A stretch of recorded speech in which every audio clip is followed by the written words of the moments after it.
kamu jangan ribut ya. Kenapa mas? Aku ketakutan sampai aku kencing. Emang kenapa? Aku diremes ini. Diremes sama dia. Apanya? Ya alat vital aku. Oh dipelintir mulusnya minta ampun. Pikir saya itu asap keluar tuh dari puntung rokok. Ternyata mengumpal lebih tebal, lebih tebal, lebih tebal. Dan wujud satu sosok. Seperti dia bilang, tolong saya, tolong saya. Begitu saya ngikutin arah pandangan yang Mas Dadang lihat, muncul sosok perempuan yang sangat mengerikan.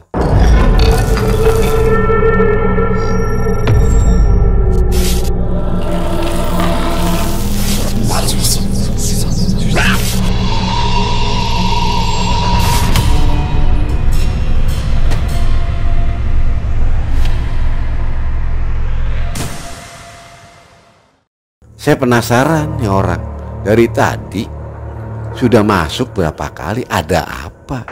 Rasa penasaran saya timbul, ingin menguntit dia.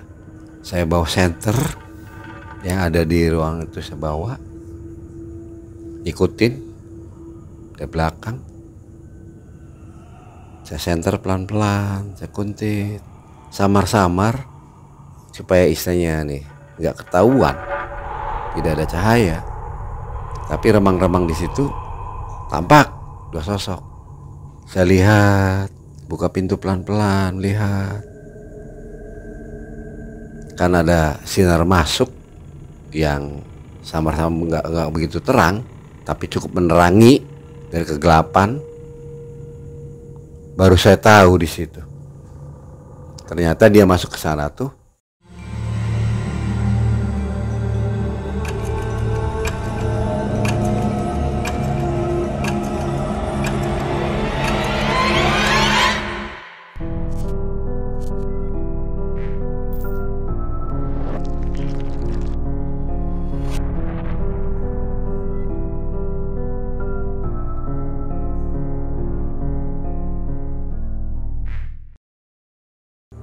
Sedang mencumbu itu mayat.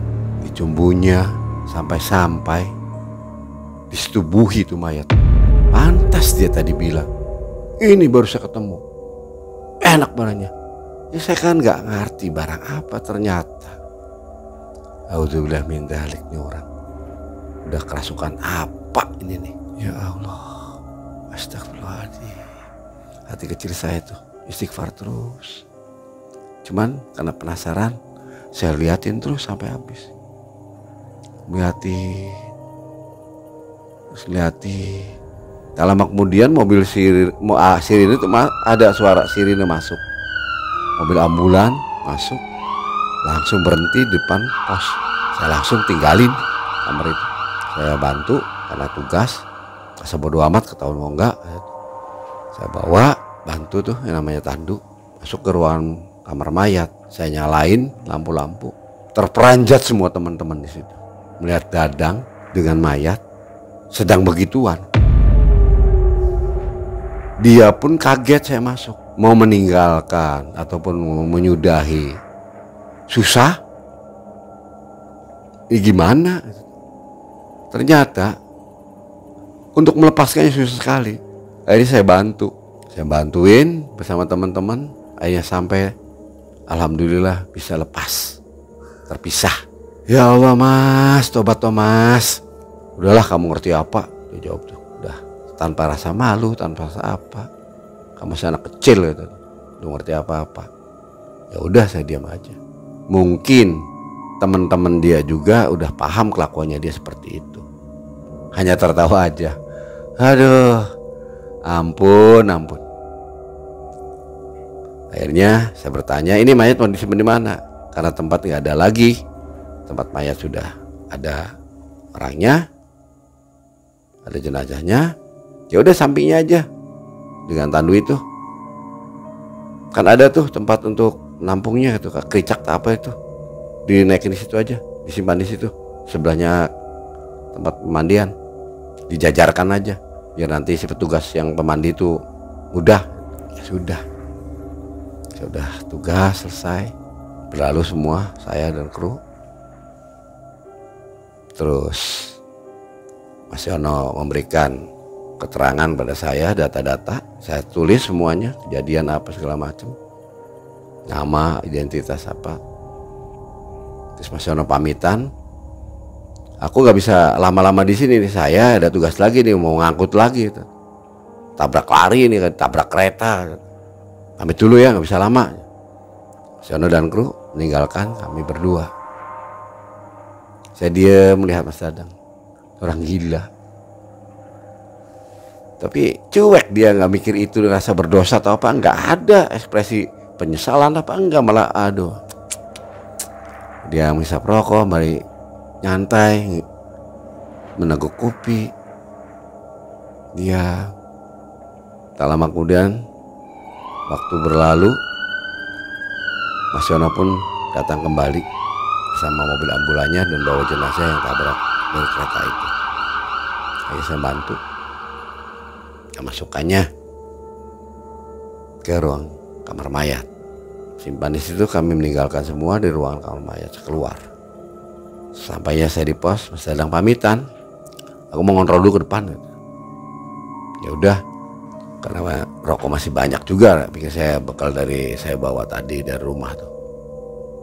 Waduh, ini apa lagi saya pikirin? Gila nih orang. Dah aja. Saya buat kopi, minum seteguk lagi, bisa perokok lagi. Tahu-tahu ada satu kejadian aneh yang saya pandang. Pikir saya itu asap keluar tuh dari puntung rokok. Ternyata mengumpal lebih tebal, lebih tebal, lebih tebal. Dan wujud satu sosok. Seperti dia bilang, Tolong saya, tolong saya, kembalikan, tolong kembalikan. saya agak merinding, ini apa? Tolong. Mulai saya panik, saya diam. Tahu-tahu ada satu sosok anak kecil nangis, menghampiri. Mama, tolong saya, Ma. Saya bingung, tambah mencekam hati ini, ketakutan rasa menghantui. Saya diam, mau melihat, saya takut. Saya diam, tundukkan kepala, nggak mau mandang, nggak ada mau kontak kisahnya penglihatan sama dia. Saya tundukkan. Begitu saya rasa ketakutan yang begitu mendalam, terdengar gerak-gerak daripada suara tertawa yang terbahak-bahak, yang menambah saya ketakutan juga. Suara semakin keras terdengar. Saya memberanikan diri untuk melihat. Tidak ada rupa, tidak ada wujud, hanya suara yang terdengar. Saya tambah bingungan lagi, tambah merinding lagi. Ya Allah, ya Rasulullah, ya Allah, ini apa lagi godaan? Aduh, bingung saya. Tak lama kemudian terdengar lolongan anjing yang begitu histeri, melengking dengan aungannya seperti anjing serigala itu. Seakan-akan memanggil temannya. Saya cari sumber suara itu, saya pandangi kemana dengan rasa takut yang ada karena kejadian tadi saja sesaat menghilang. Sekarang apa lagi yang saya akan alami lagi? Tadi ada suara tanpa rupa, sekarang lolongan anjing. Tadi sadari, tahu-tahu anjing tersebut itu ada di dekat pintu. Begitu saya melihat, saya terkejut. Astagfirullahaladzim. Hanya yang anehnya itu, anjing ini tidak menggonggong lagi, hanya melihat ke saya. Tapi yang anehnya, anjing ini hitam pekat dan matanya merah merona, melotot aja ke saya. Sembari lidahnya melet-melet.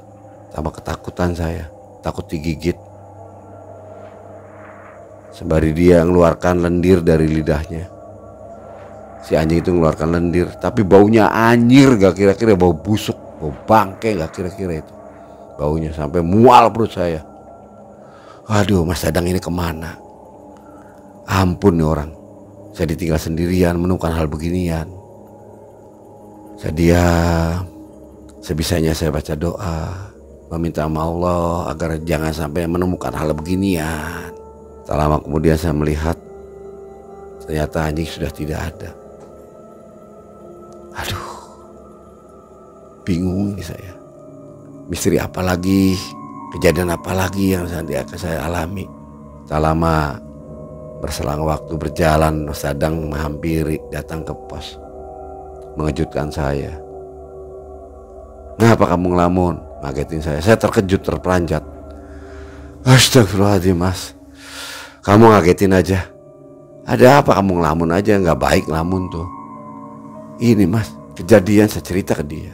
Dia malah tertawa. Bingung saya, ini orang gila, bener-bener gila nih. Saya ngerasa ketakutan kok ditertawain.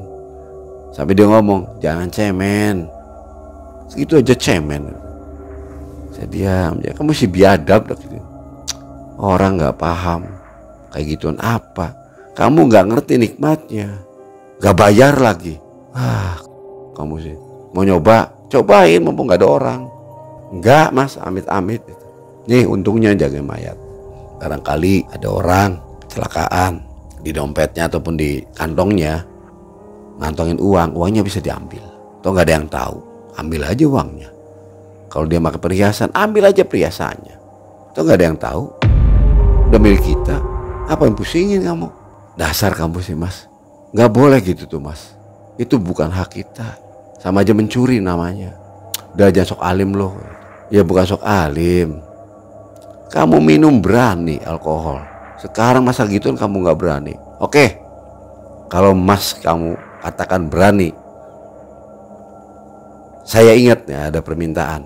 Kalau Mas memang betul berani, apa sih yang berani sama saya? Mode keginian kecil sama saya. Saya minta tolong tuh yang tadi Mas Bui potong rambutnya. Berani? Mumpung ada gunting di sini. Saya mau tahu keberanian Mas. Buat apa kamunya? Ya sudah, nggak apa-apa. Kan Mas kan suka tidur. Saya buat bangunin Mas tuh buat kitik-kitik. Kan enak, geli-geli kan Mas. Sialan kamu. Ya buktiin. Tak lama kemudian dia langsung ambil tindakan. Gunting diambil, masuk ke ruang kamar mayat, motong rambut tersebut. Dan dia dari situ keluar bawa rambut. Nih kata tuh, buat apa sih kamu tuh? Kayak ginian aja nih. Takut. Ya enggak Mas, kan saya bilang tadi, sobat kitik-kitik Mas kalau tidur. Kan enak daripada saya dengerin dengkurannya Mas. Kebetulan di situ ada kantong kresek. Saya masukin kantong kresek si rambut tersebut. Saya ikat. Dah nyantai.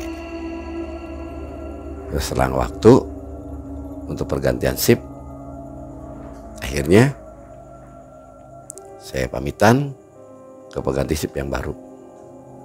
Mas, itu tugas-tugasnya saya tinggalkan. Oke, makasih Mas. Saya berlalu sama Mas Dadang, mengajak pulang. Di jalan, dalam perjalanan saya ngobrol. Nah apa sih Mas kayak gitu tuh Mas? Ya kamu sih nggak ngerti, ini udah terbiasa, udah biasa, nggak hal aneh.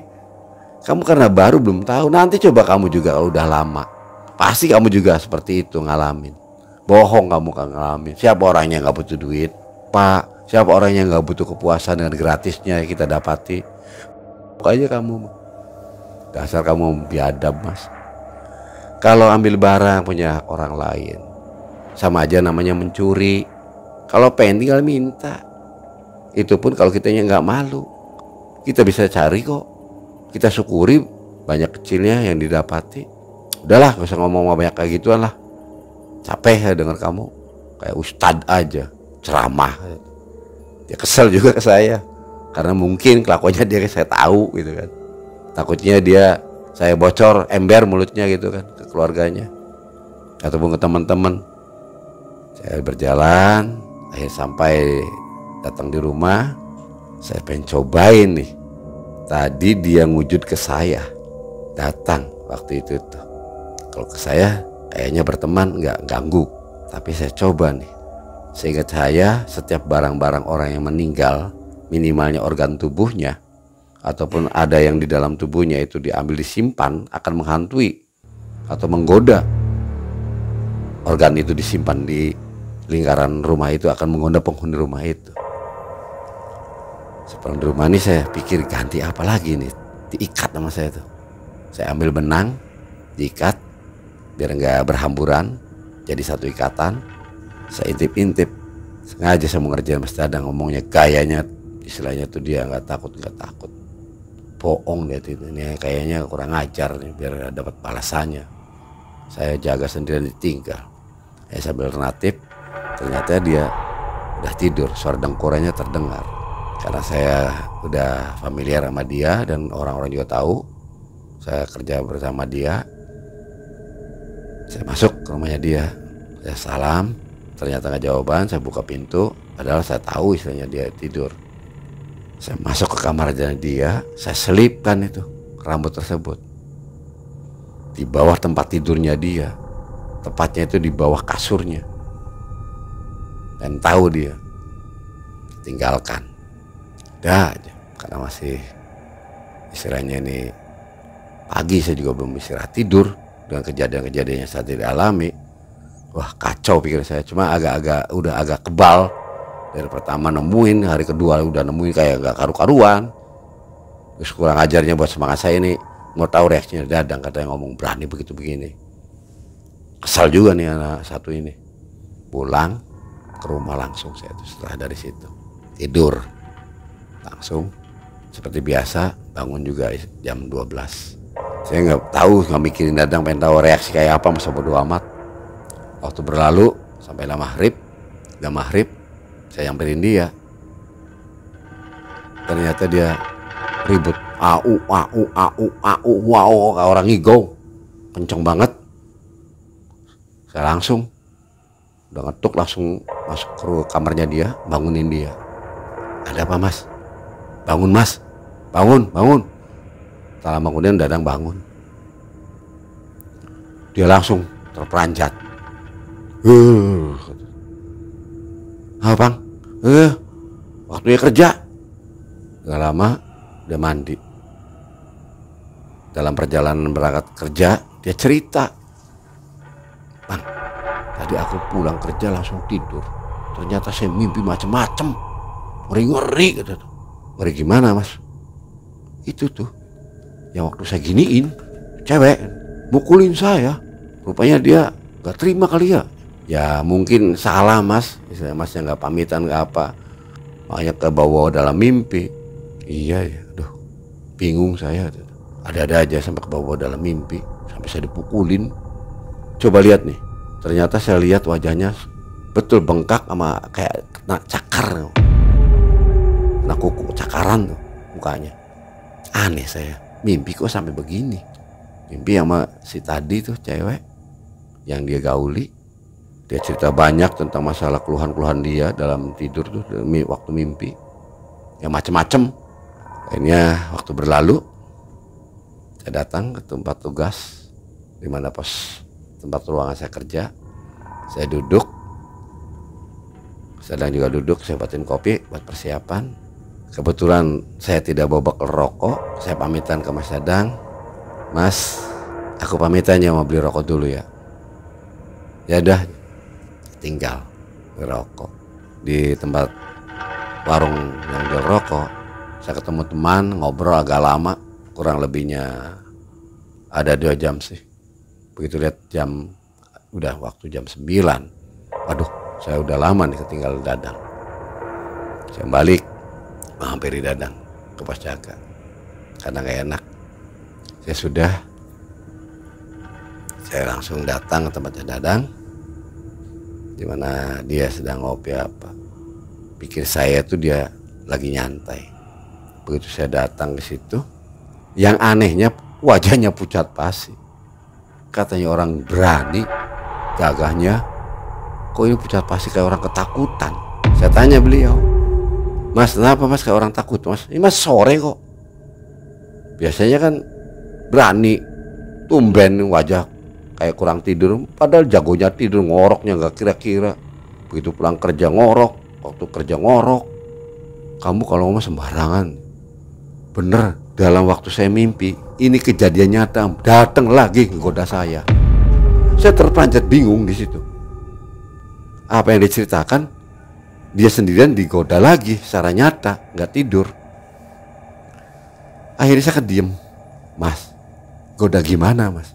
Dia tadi datang marah-marah. Tuh lihat tuh, TV pecah. Wah, kamu aja yang ngelempar, rasa ketakutan mungkin. Mana mungkin model gitu yang bisa menyentuh barang, bisa lempar begitu. Kamu kalau diomongin gak percaya, sumpah gitu. Saya diam. Amatin dari wajahnya dia, dari sampai ke bawah. Apakah kena siram air kopi celananya tuh? Basah. Kenapa mas basah celananya? Apa kena guyur kopi?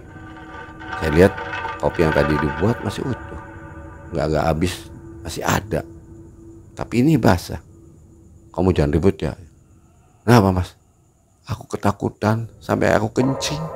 Emang kenapa? Aku diremes ini, diremes sama dia. Apanya? Ya alat vital aku. Oh, dipelintir mulusnya minta ampun. Sakit saya tuh. Sampai sekarang masih sakit. Kok bisa ngompol? Ya saking nggak tahannya menahan sakit. Akhirnya terkencing saya. Ketakutan, mukanya rusak, nggak karu-karuan. Awalnya ngeliatnya indah, dia datang marah-marah ke saya, berubah wajahnya nggak karu-karuan.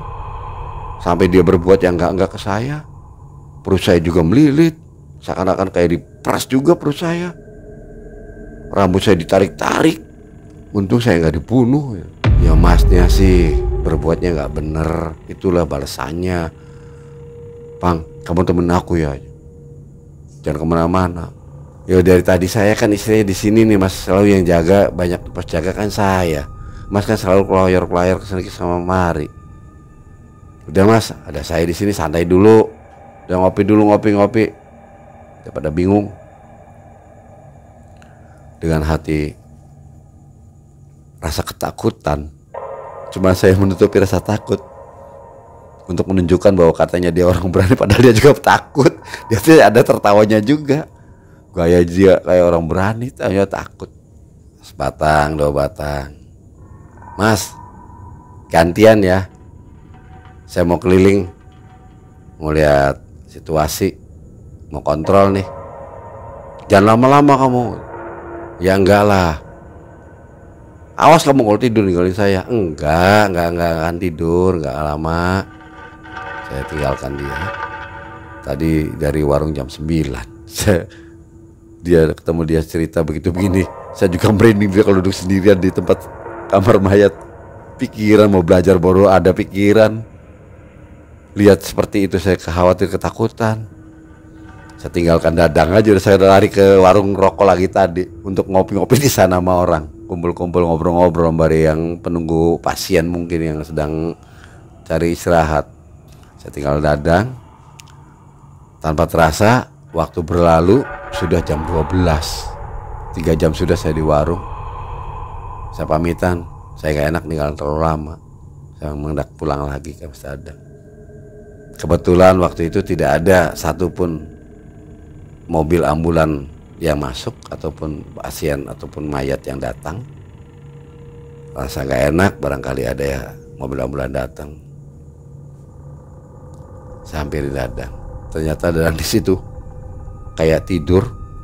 Penglihatan saya Dadang kayak tidur dari kejauhan tuh. Saya hampiri dia. Biasanya dia tidur mendengkur, ternyata tidak. Saya bangunkan dia goyang-goyang. Tidak, saya pegang nafas masih ada. Saya ambil kayu putih, kosong-kosong di hidungnya. Dalam kemudian dia bangun siuman. Tampaknya dia habis pingsan. Tanpa sengaja saya melihatnya, pakaiannya pada terbuka kancing, resleting pun terbuka lagi. Kenapa mas? Aku diremes-remes, mulus, sakit semuanya. Apa yang saya lakukan waktu itu terjadi lagi, saya sekarang disiksa. Sama siapa? Yaitu si mayat itu. Makanya jangan serampal berbuat tuh. Udah kamu jangan nasihati, jangan ceramah aja ke Ustadz. Dia tak lama kemudian saya pun mencium aroma harumnya semerbak bunga melati. Ada apa? Sekujur tubuh saya rasa agak kaku, tapi bulu kuduk semua merinding. Tangan, bulu-bulunya pada berdiri semua. Kehadiran apa lagi ini? Jadi ya begitu saya menatap ke Mas Dadang terbengong, nggak, tatap matanya seperti tatap mata kosong menghadap ke jendela kaca di ruangan itu.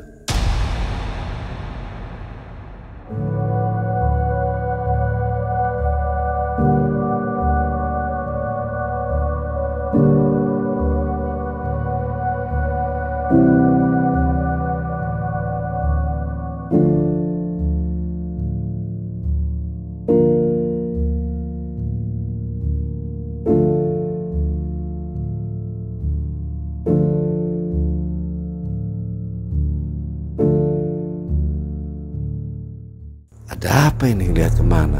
Begitu saya ngikutin arah pandangan yang Mas Dadang lihat, muncul sosok perempuan yang sangat mengerikan.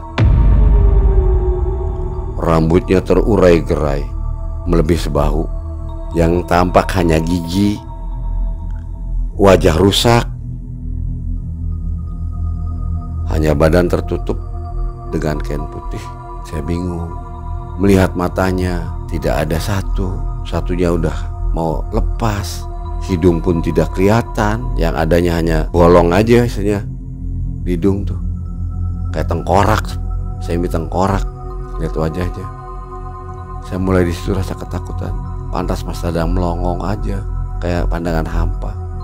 Saya pegang-pegang Mas Dadang. Mas, dia nggak usik, nggak apa, nggak jawab. Saya keras mukulnya dia tersadar. Terkejut dia, sempat istilahnya tuh menyebut astagfirullahaladzim. Terpanjat Dadang, hampir jatuh. Kursi pun bergoyang ke belakang. Saya langsung menghampiri dengan rasa ketakutan. Begitu saya melihat sudah tidak ada, sosok itu hilang. Ya Allah, apalagi ini? Kembali saya sendiri ngerasain. Sekarang Dadang sama saya dihantui. Begitu eratnya Dadang tuh megang tangan saya. Kamu jangan kemana-mana, jangan tinggalin saya, di sini bareng gitu. Saya diam aja. Iya Mas, saya nggak ninggalin. Rokok udah ada, tenang aja. Dengan rasa takut, gayanya saya sok berani-beranikan. Padahal saya takut, terus aja saya takut, was-was di hati. Cuma ada teman, rasa udahlah, apa namanya tuh, obrolan, nggak bisa menatap sana, buang muka kiri saya tuh. Saya nyalakan rokok untuk merilekkan pikiran, ngilangin penat dan rasa takut tadi. Mas, rokok Mas. Saya tawarin rokok Mas Dadang. Ya Bang, makasih. Diambil satu batang. Saya nyalakan rokok, dia juga sama.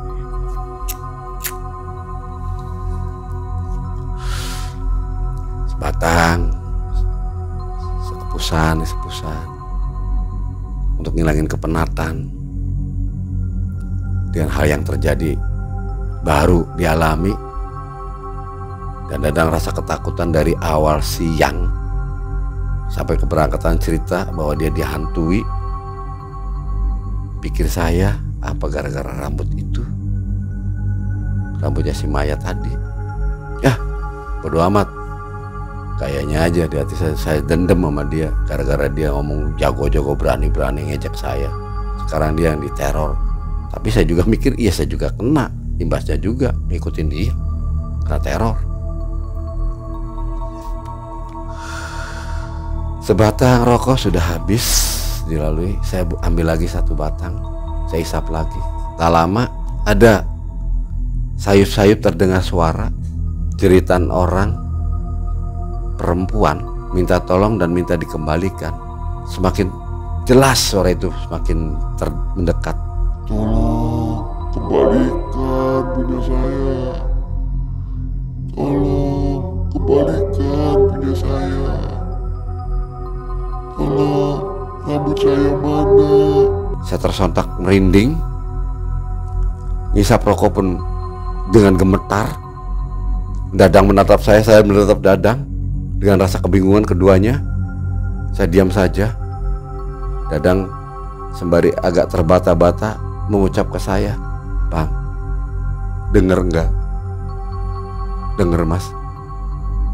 Dia minta dikembalikan rambutnya. "Loh, kok gitu, Mas?" "Itu denger. Jangan-jangan apa, Mas? Rambut yang dipotong sama saya dia minta dikembalikan karena dia neror saya dari tadi seperti itu." Saya diam. Sembari pikiran ngawur gak, karena aku rasa takut juga. Karena saya ngerasa bersalah juga. Potongan rambut itu tuh, rambutnya almarhumah, saya selipkan di tempat tidurnya dia. Saya diam. Suara semakin keras. Saya mulai ketakutan, betul-betul takut. Betul-betul itu dalam satu ruangan hanya suara itu yang terdengar tanpa ada suara yang lain. Begitu pula Mas Dadang mendengarkannya sama dengan apa yang saya dengarkan. Mas Dadang mendekati saya, memeluk saya erat-erat. "Bang, tolongin saya, Bang. Bang, tolongin saya, jangan tinggalin saya." "Aku juga takut, Mas. Emang kamu sendiri apa yang takut?" "Bingung saya, Bang."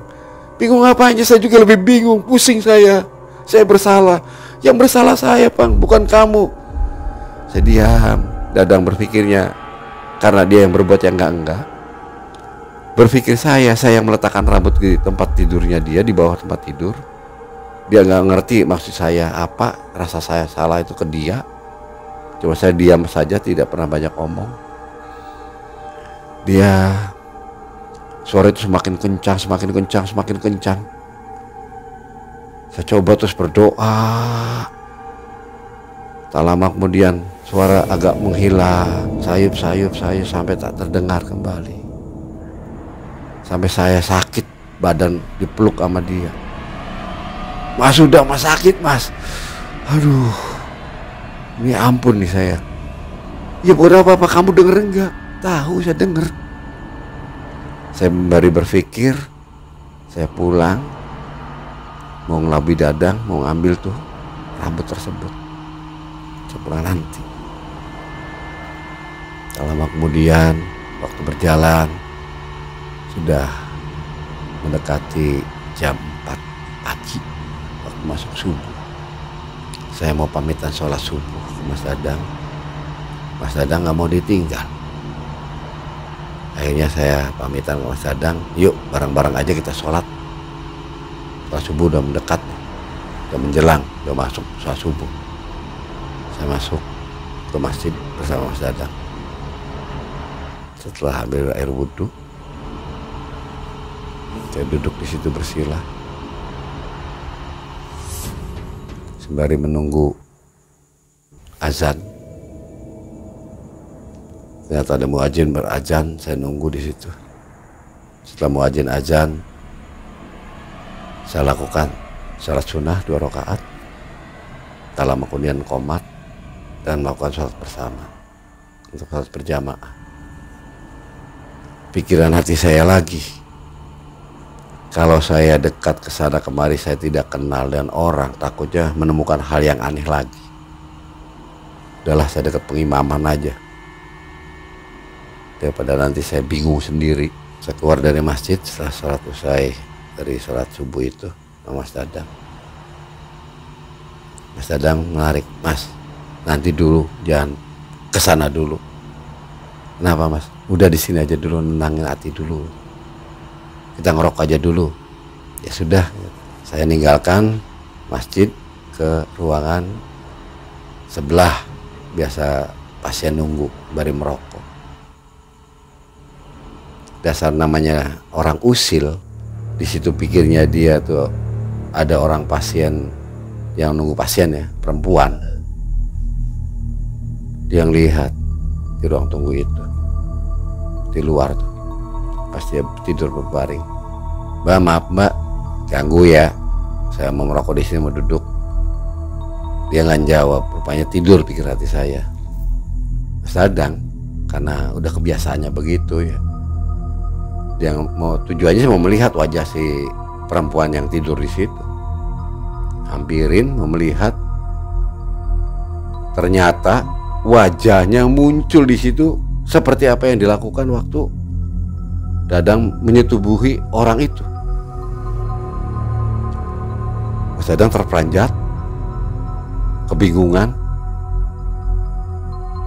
sampai terkejut mendekati saya, mukul-mukul saya, "Bang, ayo jangan di sini, tinggalin tempat ini." "Kenapa, Mas?" "Itu." Dia bilang, itu apa, Mas?" Sampai dia nggak bisa mengucap kata-kata, sembari tangannya aja nunjuk-nunjuk. "Emang kenapa? Ganggu orang yang tidur ini? Saya udah pamitan. Hanya dia begini aja." Saya menoleh. Saya pun terkejut. Sekilas wajah seperti almarhum, tapi kok udah subuh masih ada begini? Apa halusinasi saya? Saya kucek mata, lihat lagi. Oh bukan. Wah, ada ya, Mas. "Bukan, Mas, ibu-ibu kok, Mas." Gitu. Dia gini aja. "Bu," ibu-ibu tersebut bangun yang nunggu pasien. "Ada apa, Mas?" "Maaf ganggu ya, Bu. Saya nunggu di sini mau merokok, ikut duduk." "Gak apa-apa, sok ngerokok aja, dilanjut." Ya. Dadang masih gitu aja. Mungkin pikirannya dia terkunci kepada si almarhumah. "Udah, Mas," saya tarik tangannya. "Udah duduk sini, duduk." Dia mau duduk ketakutan, beralih ke dekat kaki saya, ke sini sebelah kiri. Saya nyalakan rokok, udah habis satu batang. Dia langsung ayo narik. "Yuk, pos aja." Tak lama kemudian, waktu berselang, udah matahari bersinar, jelas sisnya udah terang, cuaca langit kayaknya udah agak siang nih, udah masuk pagi, antara jam 6-an lebih kayaknya nih. Saya hampirin, lihat jam dinding, ternyata jam 6 kurang 15. Udahlah, santai, Mas, buat kopi, Mas, paling ngilangin ngantuk. Saya buat 2 gelas. Yang anehnya saya, pada saat gelas kopi itu saya tempatkan mau diambil sama Dadang, gelas kopi itu bergerak sendiri. Saya bingung, kok siang-siang kok bisa begini ya. Di hati saya tuh ada rasa takut, ada rasa enggak percaya. Katanya macam begituan kalau siang nggak bakal istilahnya bisa menampakkan. Tapi ini kok ada pergerakan yang aneh, bisa bergerak sendiri nih gelas. Saya diam, meninggalkan pelan-pelan dari tempat meja itu, mundur, menjauh, takut bagaimana, takut disiram sama air kopi itu. Karena ingat Dadang cerita bahwa dia sendiri diremas-remas. Tapi karena saya tidak berbuat yang macam-macam ke dia ya Dadang yang berbuat yang nggak bener nih, mungkin nguntit dia nih. Cuma ada kesal juga sama nih orang, katanya berani-berani katanya begini. Cuma saya nyesel sendiri, mungkin saya diteror nih sama hantu si pemilik rambut itu, si almarhumah nih. Kayaknya waktu berselang sampai jam 7 pergantian shift berjalan. Saya buru-buru sama Mas Dadang pulang. Tapi saya tidak pulang langsung ke rumah. Saya kasihan sama dia. Saya mengalihkan perhatian ke dia begitu datang ke rumah dia tuh. "Mas, mau nasi nggak, Mas? Kita lapar nih." "Ya mau." "Ya Mas yang beli, saya nggak punya duit." Makan duit situ dulu, kan saya belum terima gaji. Tujuan saya mau ngambil rambut itu. Saya ngerasa kasihan, ngerasa berdosa. Kasihan dia dihantui. Ya walaupun itu satu pembelajaran saya, ngomong berani-berani sok tak kabur. Begitu dicoba begitu, nyatanya dia ketakutan. Saya sendiri takut, dia sendiri takut. Rasa penyesalan itu ada dalam hati saya. Akhirnya Dadang berlalu mencari nasi untuk sarapan. Saya masuk kamar Dadang, ambil rambut itu, saya bungkus lagi. Setelah didapat dibungkus pakai plastik. Tak lama Dadang datang, saya sarapan sama Mas Dadang. Selesai sarapan saya pamit. Mas Dadang juga mau tidur. Yaudah, alasan saya mau tidur, ini gimana dalam pikiran saya setelah saya meninggalkan rumahnya Dadang.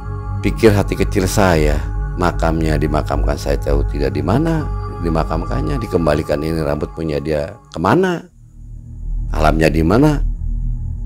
Kebiasaan ingatnya orang tua ataupun kata orang tua dulu, barang-barang model ginian dilempar ke laut saja biar terbawa, dan ke alamnya sana udah dibuang biar nggak ganggu lagi.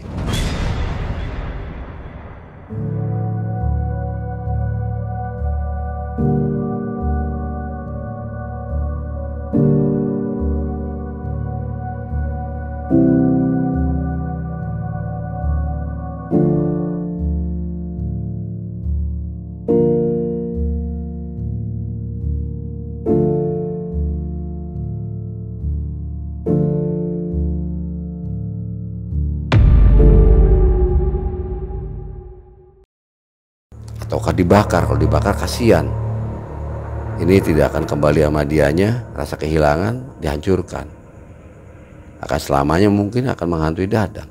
Udahlah, tekad saya langsung dekati laut. Kebetulan tempat saya dengan arah laut itu kurang lebihnya 20 menitan untuk dijangkau.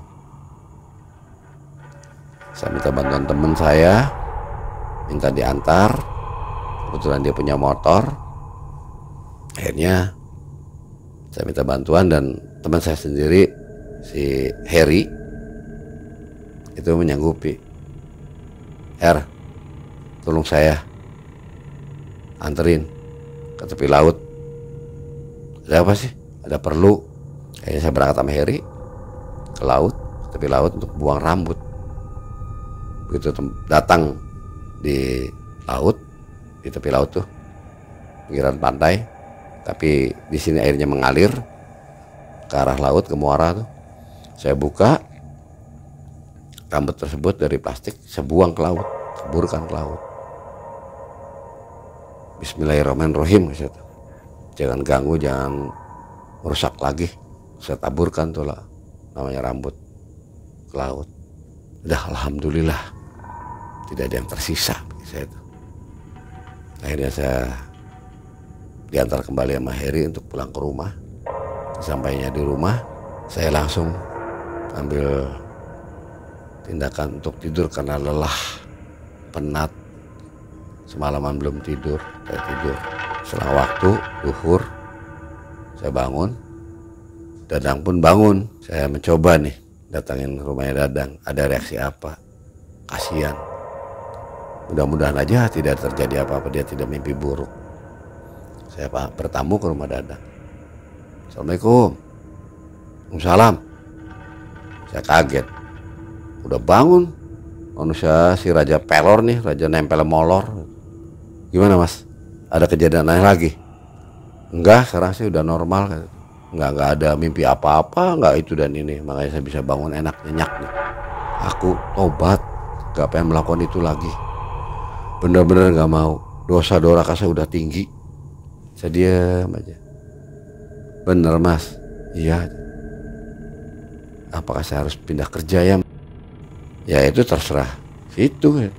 Saya juga berpikir gini mas Dadang. Saya gimana mau tiap hari dihantui rasa takut, belajar pun tidak tenang, menemukan hal-hal yang ruwet. Ya memang ada hikmahnya. Saya kerja dapat duit, tapi mana? Belum digaji. Udah tenang itu, gajian sama saya, tanggung saya. Detik ini, saat ini saya coba melamar ke tempat lain, Bang. Saya nggak mau di tempat kamar mayat itulah. Emang kenapa mas? Aku mau tobat. Bener aku mau tobat. Aku terlalu banyak takabur, banyak melakukan perbuatan yang nggak bener. Ya udah kalau gitu mas. Kalau mas mau seperti itu ya, saya juga hari ini juga putuskan saya nggak mau ngelanjutin lagi kerja di sana. Akhirnya saya mengundurkan diri, nggak mau melanjutkan kerja di sana. Dan karena Dadang juga sama, dia merasa bersalah dan ingin tobat dan mau mencari pekerjaan di tempat lain supaya tidak melakukan hal-hal yang lebih jelek. Dia ingin merubah dan memperbaiki diri. Ya, serem sekali ceritanya. Ya Jadi, takut Kang Abah Jampang ini melihat berapa kali dia melakukan itu? Yang saya lihat itu pada saat pertama kali saya tunjukkan foto ya, waktu itu masuk nih, saya ada cakep, mana lihat. Nah dia penasaran lihat di KTP fotonya tuh, dia cakep, penasaran, dia datang sekali. Nah menurut pandangannya ngomong dia datang udah melakukan enak palingnya, berarti udah melakukan sekali tuh. Ya. Nah pada saat itu kedua kalinya ketahuan pada saat adanya pasien datang tuh, si korban datang yang keduanya, dan temen-temen nyaksiin semua. Dia ya susah istilahnya dilepasin. Apa itu istilahnya gancet? Gancet itu Kang. Akhirnya istilahnya saya sama teman-teman tuh bantunya untuk ngelepasin dengan begitu cara yang istilahnya ya aduh kalau nyeritain maaf Kang. Malu ya? Malu Kang. Privasi banget sebetulnya. Jadi selama 3 hari kerja 2 kali memergoki. Iya. Nah itu dia kerja di situ udah berapa tahun?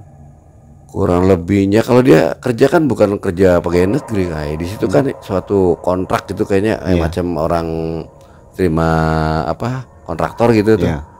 Dapat tender. Nah, dia kerja di perusahaan swasta itu. Ya kira-kira udah berapa lama dia di Dia kerja situ? Kurang lebihnya tuh 5 tahun Kang. Coba bayangkan 5 tahun tuh mungkin hampir semua mungkin nih. Wallahualam. Tapi yang jelas bagi saya ada pelajaran juga. Saya bisa yang rasa bersalah saya itu ngerjain dia dengan rambut si korban, simpan ke dia. Tujuannya apa? Ini orang tak kabur awalnya ya.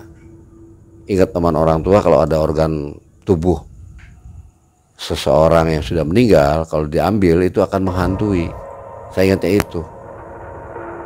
Saya coba ambil rambut, minta rambut untuk dipotong. Akhirnya saya masukkan dia. Akhirnya dia digoda kan. Akhirnya dikerjain. Ya.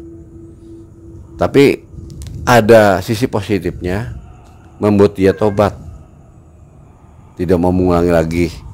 Itu yang dia ucapkan ke saya. Ya. Jadi sebelumnya itu nggak ada gangguan dia. Nggak ada, lancar-lancar aja mungkin lancar, ya, karena dia sendiri nggak pernah seperti yang dia cerita ke saya gitu tuh. Dan saya sendiri ngalamin diteror. Saya ngerasa diteror dengan kehadiran sosok astral itu. Dia berimbas ke saya. Akhirnya kan saya juga ngerasa dirugikan juga.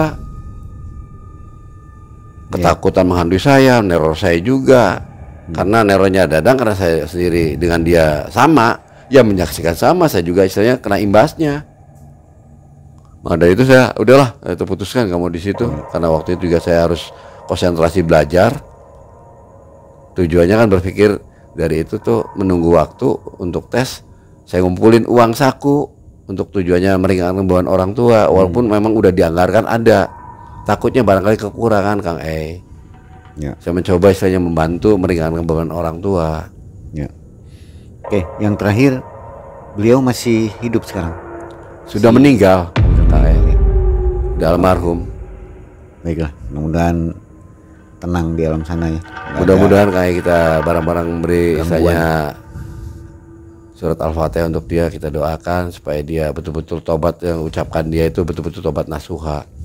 Jangan sampai melakukan perbuatan di luar daripada akidah-akidah agama maupun akidah hukum. Ya.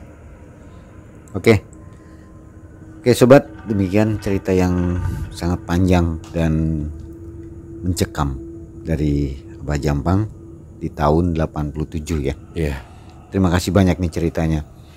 Mudah-mudahan tidak terjadi kepada penjaga-penjaga kamar mayat yang lainnya. Iya, jangan sampai ya. Jangan sampai lah, memalukan. Aduh, aib, aib ya.